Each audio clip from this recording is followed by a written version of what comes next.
How did Saturn's rings actually form? A moon torn apart. That's one of the most widely accepted theories behind the formation of Saturn's rings. Sounds brutal, right? And it was.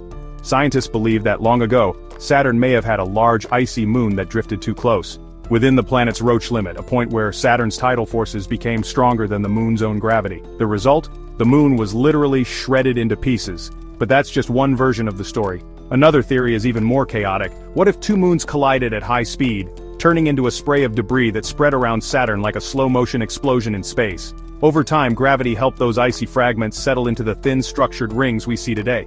This theory is supported by how flat and disc-like the rings are, just like the aftermath of a spinning cosmic smash-up. Some scientists even think these rings could be the remnants of material that never formed into a moon at all, a frozen ghost moon that failed to become whole billions of years ago.